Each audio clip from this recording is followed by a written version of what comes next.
அனைவருக்கும் வணக்கம். நம்முடைய லாஜிக்கல் ட்ரேட்ஸ் கப் சேனலை சப்ஸ்கிரைப் பண்ணிக்கக்கூடிய அனைத்து நண்பர்களுக்கும் நன்றி. நம்ம இப்போ நிஃப்டியோட மண்டே மார்க்கெட் எப்படி நடந்துகிட்டு இருக்கு அப்படின்னு நம்ம பார்த்துட்டு இருக்கோம். ஸோ இப்போ நாளைக்கு என்ட்ரி டார்கெட் லெவல் அப்படிங்கிறத நம்ம எப்படி பிளான் பண்ணலாம். நம்ம ஏற்கனவே பிளான் பண்ண ரெசிஸ்டன்ட் டச் பண்ணி டவுனில் வந்தால் சூப்பரான செல்லிங் இருக்குது அப்படின்னு நம்ம பிளான் பண்ணியிருந்தோம். ஸோ அது ப்ரீவியஸ் வீடியோவில் சொல்லியிருக்கோம். ஸோ அந்த டைப்பில் நமக்கான ரெசிஸ்டன்ட் டச் பண்ணி பார்த்தீங்கன்னா இங்கிருந்து செல்லிங் ப்ரெஷர் ஸ்டார்ட் ஆயிடுச்சு. ஸோ இங்கிருந்து சூப்பரான டவுன் சைட் அகெயின் ஒரு இங்கே பிரேக் அவுட். ஸோ இந்த பிரேக் அவுட்டில் அடுத்து நமக்கு டவுன் சைட் போகிறதுக்கான பாசிபிலிட்டிஸ் இருக்குது அப்படிங்கிறத நம்ம எஸ்டிமேட் பண்ணியிருந்தோம் டெலிகிராமில். ஸோ பார்த்தா கன்ஃபார்ம் பண்ணிங்க. அங்கிருந்து பார்த்தீங்கன்னா ஒரு மொமெண்டம் இப்படி ஒரு ஜிக்ஸாக்காக ஃபார்ம் ஆகிட்டு இப்போ பார்த்தீங்கன்னா இந்த ஹை அதாவது 23,400 அப்படின்ற லெவல் பிரேக் அவுட் ஆனால் அடுத்து 450 550 இந்த ரெண்டு டார்கெட் வரைக்கும் மேலே போகலாம். ஸோ ஆனால் முக்கியமான விஷயம் 23,450 அப்படிங்கிறது பிரேக் அவுட் ஆகணும் அப்படிங்கிறது தான். இப்போ இங்கே வந்த உடனே மார்க்கெட் இங்கிருந்து ரிவர்சல் ஆகுது அப்படின்னா ஸோ நமக்கு இங்கே புட்டு தான் எடுக்கணும், கால் எடுக்கக்கூடாது. ஸோ பிரேக் அவுட் ஆகுதா இல்லை மார்க்கெட் ரிவர்சல் ஆகுதா அப்படிங்கிறத நம்ம இங்கே மார்க்கெட் ஸ்ட்ரக்சர் ஃபார்ம் ஆகிறத வச்சு நம்ம கன்ஃபர்மேஷன் பிளான் பண்ணி டெலிகிராமில் போஸ்ட் பண்ணுவோம். ஸோ பார்த்து கன்ஃபார்ம் பண்ணிக்கோங்க. நீங்கள் ஏதாவது ஸ்ட்ராட்டஜி பேஸ் பண்ணி நீங்கள் இந்த என்ட்ரியை பிரேக் அவுட்டா இல்லை ஃபேக் பிரேக் அவுட்டான்னு கண்டுபிடிக்க முடியும்னா இங்கே உங்கள் பாயிண்ட் ஆஃப் வியூ ஃபாலோ பண்ணுங்கள். ஸோ என்னோட பாயிண்ட் ஆஃப் வியூ இங்கே ரிவர்சல் ஆனால் இங்கேருந்து புட் எடுக்கலாம். அதுக்கப்புறம் டார்கெட் பார்த்தீங்கன்னா 23,330. ஏற்கனவே ப்ரீவியஸ் வீடியோஸ் சொன்ன மாதிரி 330. அதுக்கு அடுத்த டார்கெட் 200, 23,300, 23,000 3 டார்கெட் கீழே இருக்குது. ஆனால் அதுக்கு ரொம்ப முக்கியமான விஷயம் இந்த லெவல் ரிஜெக்ட் ஆகி 23,330க்கு கீழே ஒரு ஸ்ட்ராங் க்ளோசிங் இருக்கணும். ஸோ இந்த மாதிரி இங்கே இருக்கிற மொமெண்டம் மாதிரி ஒரு ஸ்ட்ராங் க்ளோசிங் இருக்கணும். ஸோ இப்படி ஒரு மொமெண்டம்ல இந்த லெவலில் 23,330 க்ளோசிங் இருந்ததுன்னா அதுக்கு அடுத்து 23,300 வரைக்குமே அதிகபட்சம் போகிறதுக்கு வாய்ப்பு இருக்கு. ஸோ இது ஃபர்ஸ்ட் என்னோட பாயிண்ட் ஆஃப் வியூ. ரெண்டாவது இந்த பிரேக் அவுட் ஆகுது அப்படிங்கிறது நம்ம ஒரு வேலை கன்ஃபார்ம் பண்றோம் அப்படின்னா இங்க நம்ம இந்த டவுன் சைடுக்கு பதிலாக இங்க மேல அப் சைடுக்கான பிளான் வச்சுக்குவோம்.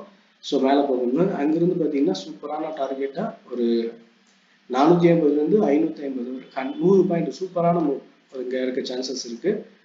ஒருவேளை இந்த இங்க நடந்தது இல்லைங்களா ஒரு ஹைக் அந்த மாதிரி சடனா மேலே போய் இங்கிருந்துக்கும் கீழே வர்றதுக்கும் வாய்ப்பு இருக்கு. இந்த லெவலுக்கு டச் பண்ணதுக்கு அப்புறமும் சடனா கீழே வர்றதுக்கும் சான்சஸ் ரொம்ப அதிகம். எப்படி பார்த்தாலும் இந்த பிரேக் அவுட் ஆச்சுன்னா அதுக்கு அடுத்து இங்க டார்கெட்டுக்கான பாசிபிலிட்டிஸ் இருக்கு அப்படின்னு நம்ம பார்க்கலாம். ஒண்ணு இங்க 23,480 ரிவர்சல் ஆனா 330 அப்படிங்கிற லெவல் வரைக்கும் டவுன் சைட் டார்கெட்டும் 23,430 450 அப்படிங்கிற லெவல் பிரேக் அவுட் ஆகுதுன்னா 550 to 60 அப்படிங்கிற லெவல் வந்து டார்கெட்ல மேல இருக்கு அப்படின்னு பார்க்கலாம். ஸோ இப்போ இந்த ரெண்டுமே இல்லாம மார்க்கெட் வந்து வேற சினாரியோல ஃபார்ம் ஆகுது அப்படின்னு வச்சுக்கோங்களேன். ஃபார் எக்ஸாம்பிள் நமக்கு கேப் டவுன் ஆகுது இந்த லெவல்ல 23,350 அப்படிங்கிற லெவல்ல கேப் டவுன்ல ஓப்பன் ஆகி மார்க்கெட் இந்த சப்போர்ட் டச் பண்ணி இப்படி ஒரு ரேஞ்ச் ஃபார்ம் பண்ணுது அப்படின்னா நம்ம இந்த லோ பிரேக் அவுட்டோ இந்த ஹை பிரேக் அவுட்டோ ரெண்டுமே பிரேக் அவுட் ஆகிறதுக்கு முன்னாடி எந்த முடிவும் பண்ண வேண்டாம். ஏன்னா இந்த ஹை பிரேக் அவுட் ஆனாதான் இங்கிருந்து மேலே போகிறதுக்கான பாசிபிலிட்டிஸ் இருக்கு. அப்படி இல்லைன்னா இல்லை, அது என்னோட point of view. So low break out ஆனாதான் இங்கிருந்தும் கீழே வந்து மார்க்கெட் போக சான்ஸ் இருக்கு. இல்லைன்னா அதுவும் இல்லை. ஸோ ரேஞ்ச் மறுபடியும் இந்த சின்ன ஜோனுக்குள்ள அதாவது 23,330 இருந்து 430 to 400 இந்த லெவல் வரைக்கும் ஒரு சின்னதா ஜோன் ஃபார்ம் ஆகலாம். இப்படி ஒரு ஜோன் ஃபார்ம் பண்ணுச்சு அப்படின்னா அதுக்கப்புறம் மார்க்கெட் எந்த டைரக்ஷன் போக சான்ஸ் இருக்குன்றதை நம்ம அப்டேட் பண்றோம். பார்த்து கன்ஃபார்ம் பண்ணிக்குவாங்க டெலிகிராம்ல. ஸோ டெலிகிராமோட லிங்க் டிஸ்கிரிப்ஷன்ல இருக்கும், தேவைப்படுறவங்க ஜாயின் பண்ணிக்குவாங்க. ஓகே ஃப்ரெண்ட்ஸ், நிஃப்டியில் இப்போ கரண்ட் மார்க்கெட் இப்படி நடந்திருக்கு அப்படின்னு நம்ம பார்த்துருக்கோம். ஸோ பிரேக் அவுட் ஆனால் கால் எடுக்கலாம், ரிவர்சல் ஆனால் புட் எடுக்கலாம்னு சொல்லியிருக்கோம். எந்த லெவல் அப்படின்னா 23,400 450 இந்த ரெண்டு லெவலும் நம்ம முக்கியமாக சொல்லியிருக்கக்கூடிய levels. At the same time support level அப்படின்னு நம்ம பார்க்கக்கூடிய ஷார்ட் டைம் ஸ்விங் அப்படிங்கிற மாதிரி பார்க்கறதுல 23,360 அப்படிங்கிற லெவல் சப்போர்ட் எடுத்து மேலே பிரேக் அவுட் ஆச்சுன்னா நான் 50 பாயிண்ட்டுக்கு மேலே வச்சுக்கலாம். இங்க சப்போர்ட் எடுக்காம இந்த லெவல் பிரேக் அவுட் ஆச்சுன்னா அடுத்து இந்த ஃபர்ஸ்ட் டார்கெட் டவுன் சைடு, அதுக்கப்புறம் கீழே சொன்ன மாதிரி நம்ம அடுத்தடுத்து 23,200 300 100 அப்படிங்கிற லெவல் வரைக்கும் கீழே டவுன் சான்சஸ் இருக்கு.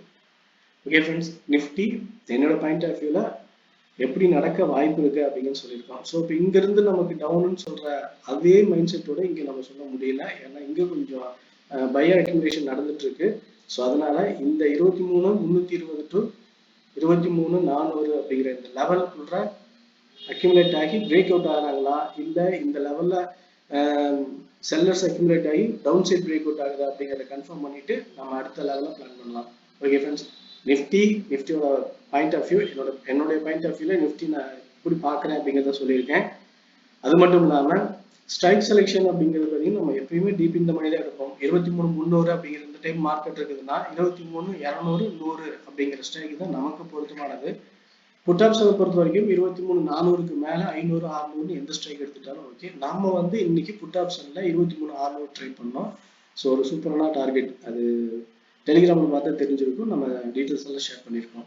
ஓகே ஃப்ரெண்ட்ஸ், நிஃப்டியை பொறுத்த வரைக்கும் நான் சொன்ன வீடியோ பிடிச்சிருந்தா லைக் பண்ணுங்க, உங்க ஒப்பீனியன் இருந்தாலும் கமெண்ட்ல சொல்லுங்க. Okay friends, thank you.